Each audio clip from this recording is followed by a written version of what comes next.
Well, welcome back and thank you for still being here. I mean, this is meant as a warning, as now is your last chance to leave.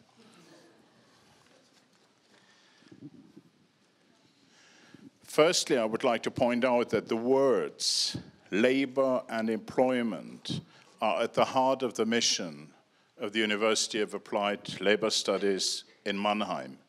Furthermore, both the HDBA and the AFOP share the word applied.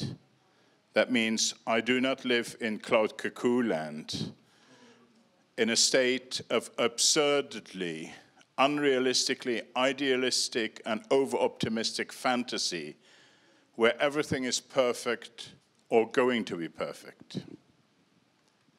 Guidance and career counseling is not, and not ever can be, ars gratia artis, that is art for art's sake.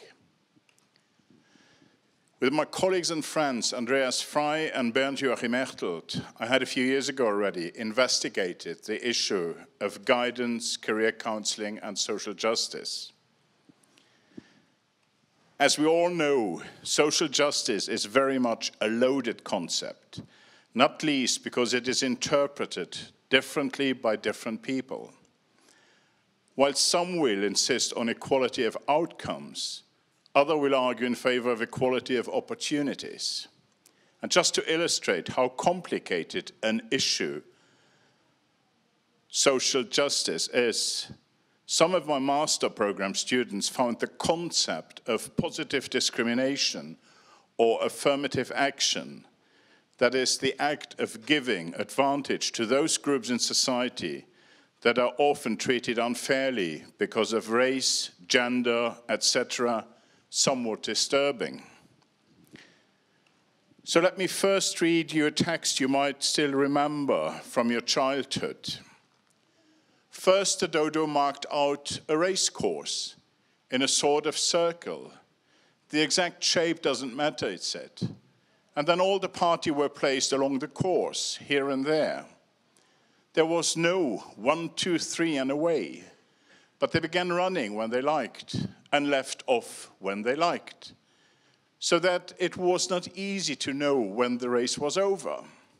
However, when they had been running half an hour or so, the dodo suddenly called out, "The race is over," and they all crowded round it, panting and asking, "But who has won?"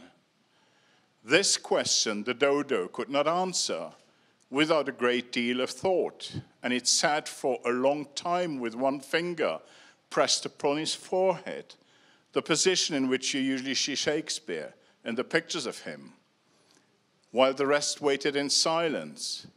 At last, the dodo said, "Everybody has won, and they all must have prizes." You recognize probably the text from Alice in Wonderland. Now,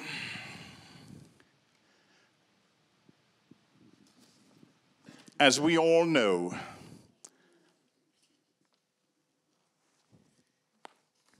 I find it, this is not the real world. In the real world, there are winners and there are losers. Today's presentation is entitled, Counsellors of the World, Unite. You have nothing to lose but your chains. Well, I think that counsellors have got very much more to lose than their chains, not least their jobs and their livelihoods. So it is Counsellors of the World Unite, or change what you can, accept what you can't. And here you've got this guy saying, this doesn't necessarily mean you'll paint like Toulouse-Lautrec. It's just like if I cut off my ear, I still won't be Van Gogh. The idea for this talk comes from a paper by Ronald Sultana, who was last year in Prague. And you find it in Career Guidance for Social Justice, Contesting Neoliberalism, edited by Hooley, Sultana, and Ree Thompson was here yesterday. Now, I cannot help pointing out the discrepancy that exists between the subject of this book, that is social justice, and its price, which is all but social. In January this year, Ronald Sultana came to Luxembourg for a conference, and despite his good mastery of French, he asked me to translate his talk, which I did.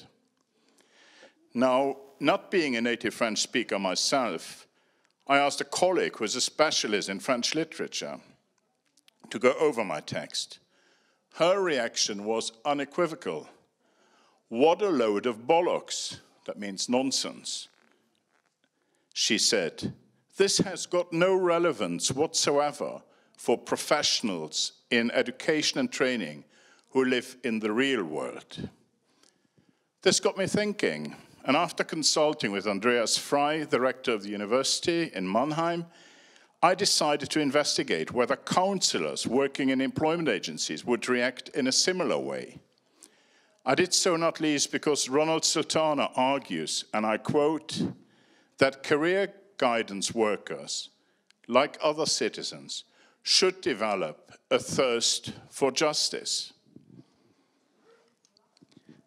I then looked at the profile of competences elaborated by the NFB, the German National Forum on Guidance, and more specifically at those competences that a sociologist, such as Ronald Sultana, might naturally also lend his support to, such as those competences that take into account societal contexts and objectives. Now to the survey. I put 20 items from Ronald Sultana's text on one list and the 14 NFB items on a second one, before asking my master students to rank the items from 1 to 10 on their relevance. I would like to point out that in Ronald Sultana's original text, you will sometimes find the conditional would, and this usually in the third person plural, but for my purposes and in order to gauge the feeling of guidance counselor presently working, I adapted these sentences to affirmative statements in the first person. Here you've got two examples, one a Ronald Sultana item and one NFB. I know relevant societal domains, for example, labor market, economy, education system, occupational competence or qualification requirements, funding opportunities. Here now the 5 highest ranked Sultana items. For presentation purposes, they have been shortened.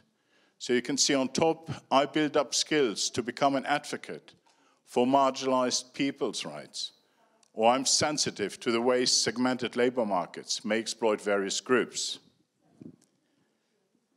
And here the 2 lowest ranked Sultana items. The lowest one being, I am also prepared to shield and defend clients from institutional intimidation. Just a remark, I mean, that everything will be put online, and anyway, there's a paper in preparation that will come out next year, but if you mail me, I'll send you the whole thing. Don't worry about it. Here, the 5 highest ranked NFB items. For example, on top one, I help to bring clients' goals into a meaningful relationship with social objectives. Or I take into account individual clients' relevant social framework, such as the education system. And the 2 lowest ranked NFB items. I bring experience and insights from counseling into social processes, for example, at a local level in professional associations. The 5 highest ranked NFB items and from both Sultana and the NFB were then randomly assigned to a questionnaire. This was the random order. And then here are the questions relating, A, to the integration of those statements into the work activity of counselors. This statement corresponds to my actual work. B, to the wish of counselors to implement those statements into their work activity. I would like to translate this statement into my work. And C, to the support given by the institution the counsellors were working in to translate these statements into the work activity. Respondents were asked to reply on a Likert scale from 1 applies to 5 does not apply. The findings. The respondents, I should insist, the only objective of this survey was to see to what extent the Sultana as well as the NFP statements resounded with counsellors. Hence, I did not go beyond a purely descriptive analysis of the findings, never mind that the sample was very small. And let me say once more, and very clearly, that I never had the intention to rubbish either the Sultana nor the NFP items. There were 75 respondents, most of them from Germany, the majority also female, average age 40, and average years of service basically 14. Here now some graphs. To what extent do these statements correspond to your actual work?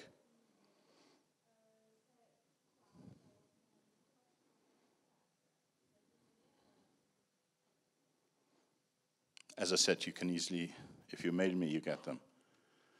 To what extent do you personally wish to translate these statements into your work?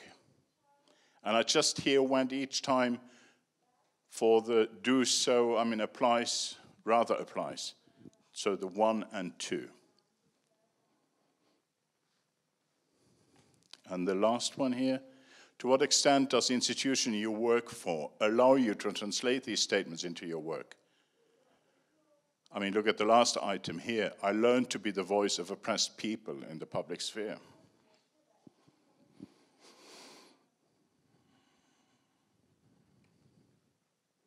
Here you've got all 3 questions together.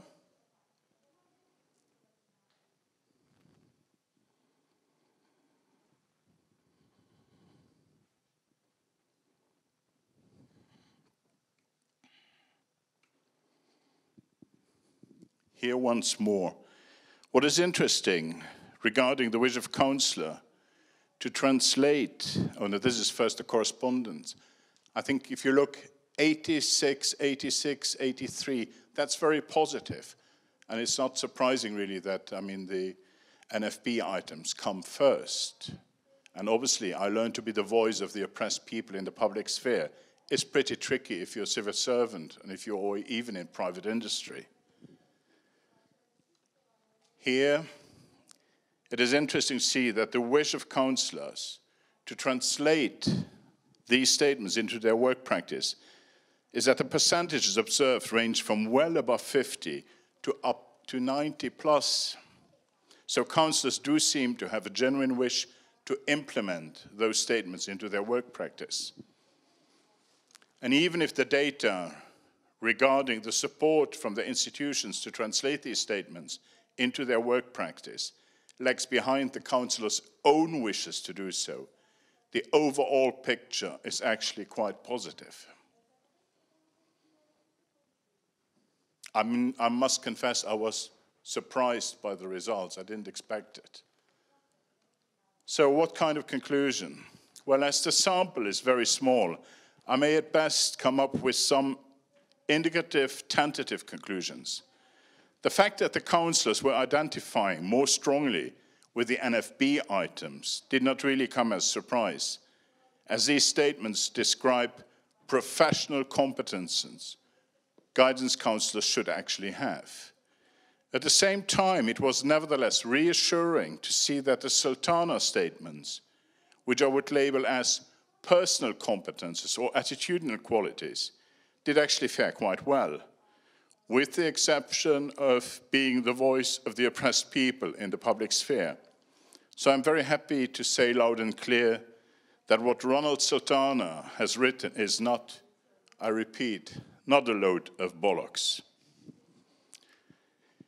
Now for a more tricky part. Let me give you some personal thoughts that are toxic and that go well beyond the purpose of this survey. The first bit, which you've seen till now, will be published sometime next year, probably in psychology.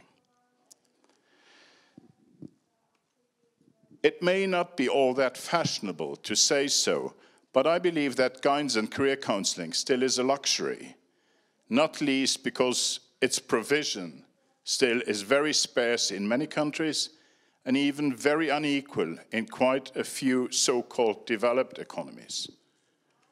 Obviously, I welcome any initiative by people who dare to think outside the box.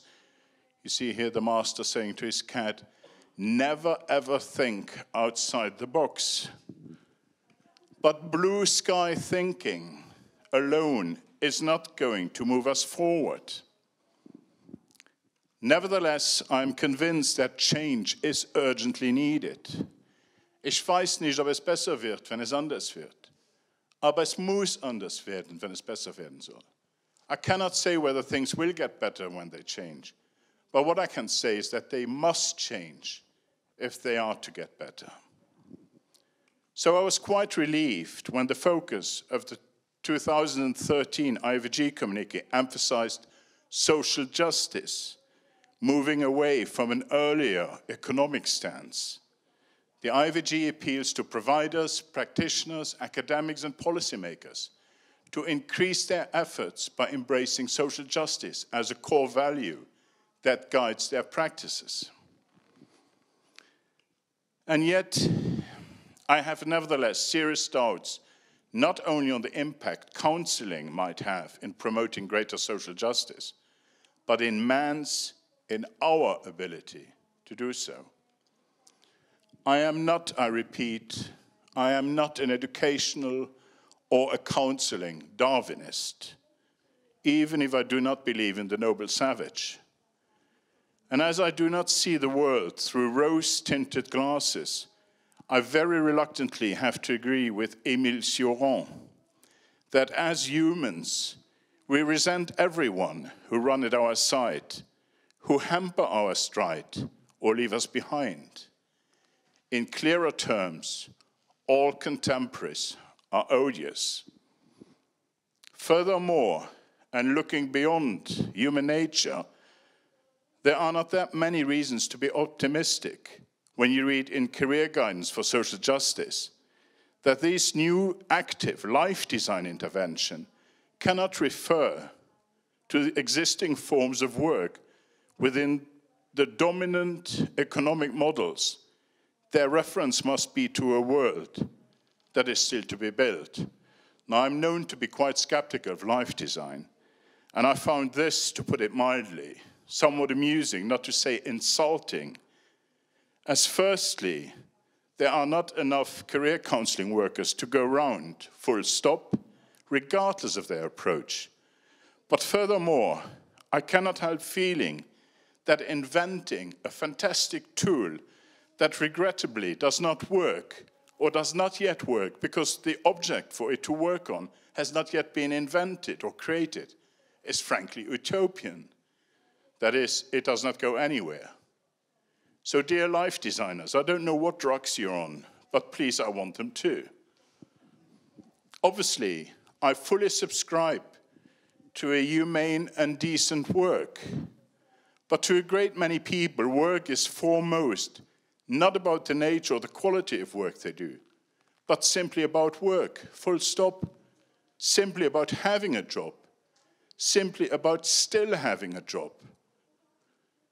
Not least because even today, as Henry David Thoreau wrote already some 150 years ago, the mass of men lead lives of quiet desperation. And in case you doubt what I've just said, let me invite you to have a go at these books, some of which have been translated. The first one, Eribon, Retour à Reims, has been translated into English and German, which illustrate the world many of our less privileged fellow humans find themselves trapped in. And it might explain, up to a point, Brexit and the rise of populist nationalist parties. And as regards the ecological footprint of working, please allow me to be somewhat cynical, because when I consider that quite a few of us, myself included, seem to fly from one conference to the next one, from one project meeting to the following one, this statement might just be a bit rich. Let me repeat that I espouse the need for change as promoted by the IAVG Gothenburg conference in October this year. And yes, as I said earlier on, I very much welcome innovative ideas on how we can achieve greater social justice. But I don't think it would be wise to mistake our dreams for reality. I remember a conference in Belgium, I was at many years ago, where an expert from the INETOP, the French Institute for the Study of Labor and Vocational Guidance, upset his audience by pointing out the limitations of counseling and foremost its total dependency on the prevailing economic conditions. Fact is that Bill Clinton's bon mot, "It's the economy, stupid," was and is still valid. Thankfully, though, there are now at very last growing movements that challenge the orthodoxy of traditional economic theories, which in turn might inspire scholars in the field of guidance and career counseling to come up with more pragmatic, innovative counseling approaches, adapted to new economic realities that might emerge from a break with the economic past. But let me get back to a much bigger obstacle to social justice mentioned earlier on, and that is you and me, that is all of us. Here I would like to quote François Mitterrand, the first socialist president of France. In the slogan of the French Revolution, liberty, equality, fraternity, there's a contradiction between freedom and equality. One opposes the other. There can be no equality in a country where each individual is free to emancipate him or herself, since each one is endowed with different talents and desires. If each one has the liberty to emancipate him or herself as she wishes, it will necessarily result in an equality in society, as one person will have become rich and another one not. It will, however, not come as a surprise to you that he made this confession only after he no longer was president. So what do we do? Where do we go from here? Well, as neither nationalism nor communism no longer constitute viable, realistic alternatives, what if we were to forget about so-called neoliberalism and were to look out for liberalism? Full stop. This is an idea put forth by Harari, the author of Sapiens, A Brief History of Mankind, and Homo Deus. In order to survive and flourish in the 21st century, humankind needs effective global cooperation, and so far, the only viable blueprint for such cooperation is offered by liberalism. When we last met, Reed Thompson called me, in a friendly way, a cultural pessimist. And I have to confess that she is most probably right in her assessment of my personality. I draw this pessimism, however, not from Oswald Spengler's Der Untergang des Abendlandes, The Decline of the West. Here's a picture of my copy of that book, 1920.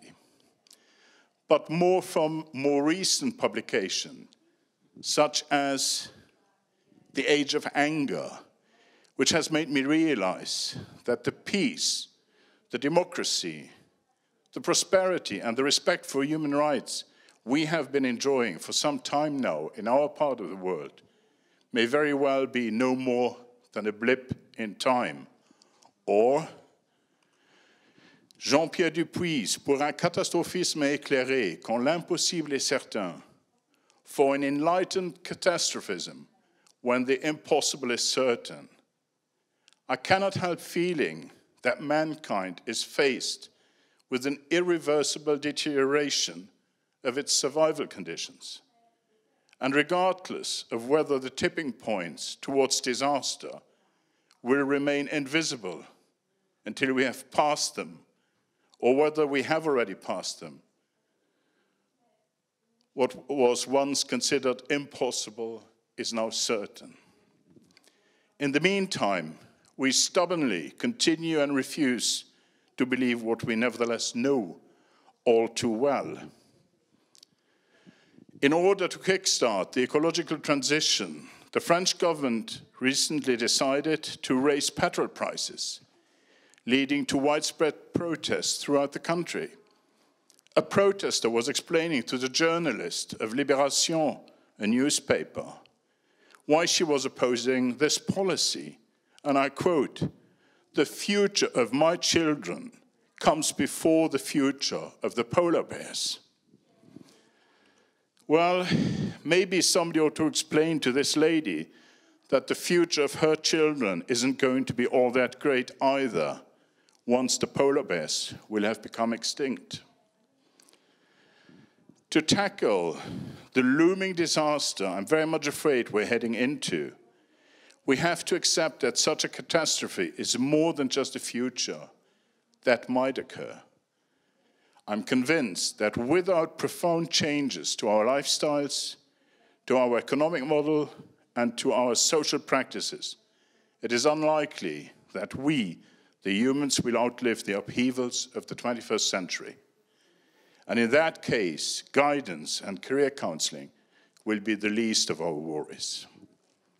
Finally, and returning to my initial topic, change what you can, accept what you can't, is not an exhortation to do nothing, to be passive.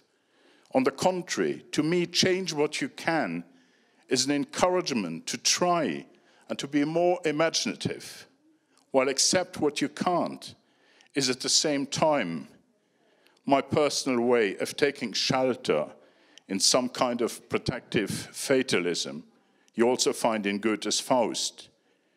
Die Botschaft höre ich wohl, allein mir fehlt der Glaube. The message, well I hear, my faith alone is weak. Thank you for your attention, and nevertheless, enjoy Christmas, enjoy life. Thank you.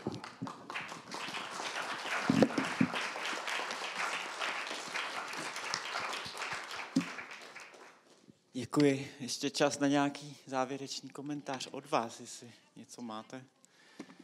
If you have any comments.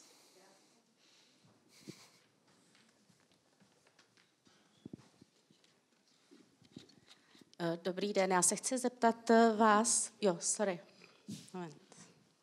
Moje otázka je jako těžko formulovatelná, protože impuls byl emocionální, ale do jaké míry myslíte, že jsou ekologické témata spojená s ekonomikou a do jaké s etikou? Protože nevím, jestli zvýšení cen benzínu řeší ekologickou krizi.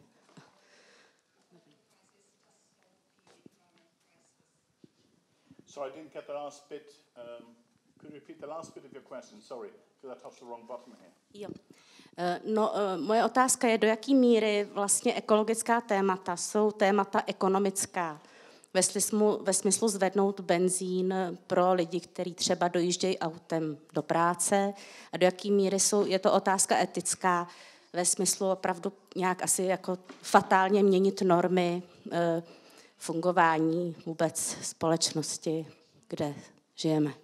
Je to srozumitelnější?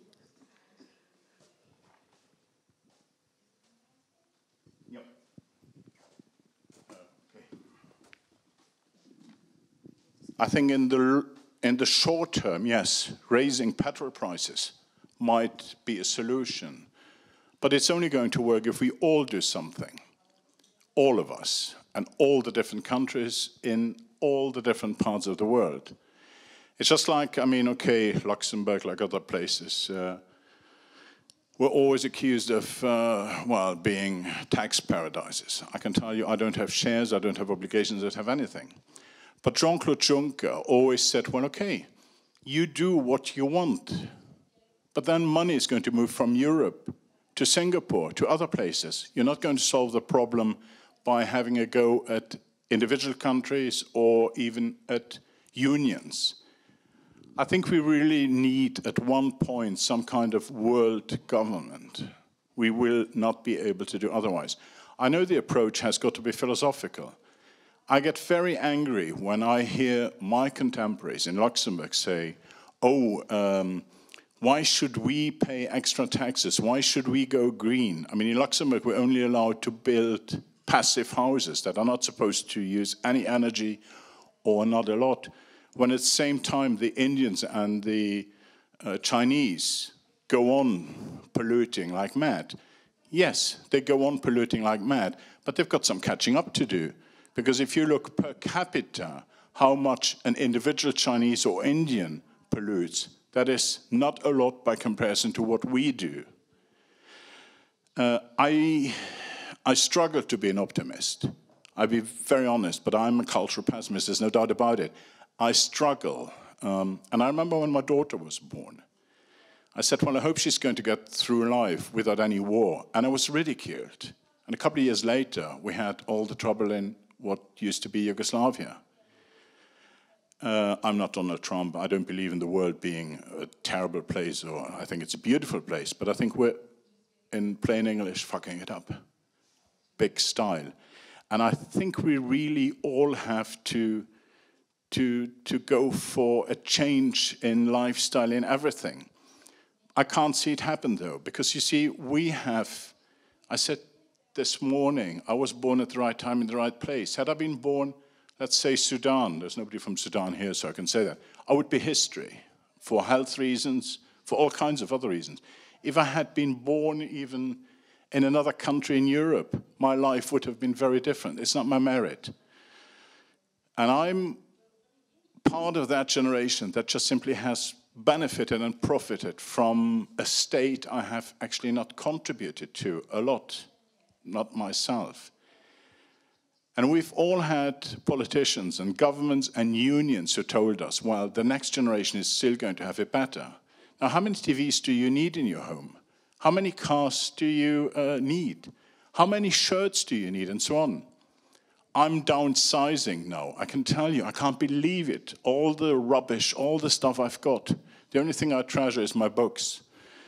And I still have got to give most of them away. But we have too much. We define ourselves in the Western world by what we consume. And I think that is our downfall. We define ourselves no longer by how we think, by how we argue. We've lost the art of arguing too, of having a dispute, a friendly dispute with people. We've lost that art. And it is, whether we like it or not, on a global scale, it is us and them. And it is not looking too good. I'm sorry about that. I'm not the Pope, so I'm not going to do an Urbi et Orbi. But unfortunately, I've really struggled to be an optimist, and my daughter is 30, and I would like her to be 80 one day. I would like to be 82 one day. But in the meantime, I think it's really going to be a challenge. And I'm really seriously worried whenever I open the paper. And I know you've got these initiatives that say, oh, focus more on good news. Oh, yes, good. Let's take some soma. Let's take some drugs, and everything's going to be fine. It doesn't work like that. Going back to the philosophical aspect, you know Jean Guichard. I mean, he used to be he still is an important thinker in guidance. And he said many, many years ago, when you take a decision regarding your career, you ought to ask yourself a couple of questions. One is, well, is this a good move for me? What effect will it have? Will this decision have on the people near me? And what effect will it have on the people far away from me? And I remember having an argument with him, and I said, look, you see, this is a joke. It doesn't work. And it's more or less what I said earlier on. When I take a decision, and Mika said it earlier on too, the difference, for example, between teaching and counseling is, as a counselor, you deal with individuals. You don't deal with groups. You're faced with individuals. When I'm teaching, I address a group. When I do counseling, I focus on that individual solely.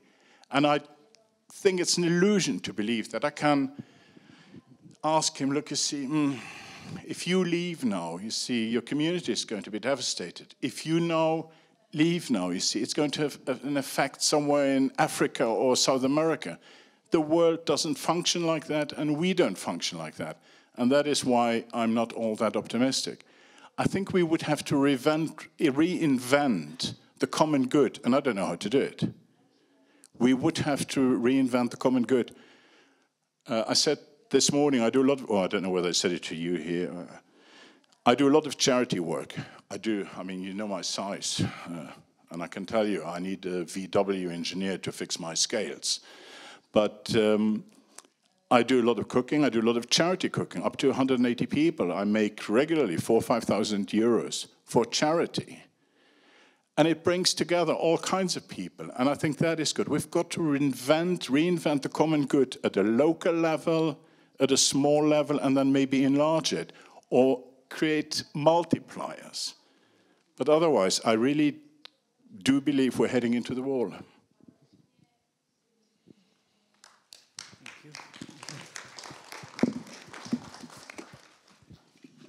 Tak já vám ještě dám, já jsem myslel na Tomase. Tomas, you had some similar presentation, but maybe you have another point. I wanted also to reply to your question, because it's a topic which I invested a lot of time to think about or to read, and I think if you just make the price of gasoline higher, that is shocking for people. Of course, I'm lived in a certain place and I have to go to work to another place, and now it's more expensive. And what's lacking, I think, it's something like an attractor, a vision of in which direction we want to go. And a Swiss engineer calculated once how high would be the price of gasoline if we include all the costs it affects. And it's in Switzerland, it would be about 10 francs. That's about 8 euros a liter. So in the moment we can't afford that, of course, but we can decide to say, okay, we are moving in this direction, and each year we make the price of oil or gasoline a little bit higher, and that will affect the way people think about it, and also the space planning, the national space planning of where do people live and where do people work would start to change a little bit. And if you do that let's say on a view of 10 years, then people can adapt. But the first step is that we agree in, yes, that's the direction we want to go, and we don't want to crash our world within the next 20, 30, 40 years. So it's, yeah. We had this discussion this morning about, 30 or 40 years ago, an MIT computer, I can look it up, and if you mail me, I'll give you the article, calculated, but by 2040, we would have reached a stage where that's it. After 2040, no more salvation. Now, I hope it's not going to be true.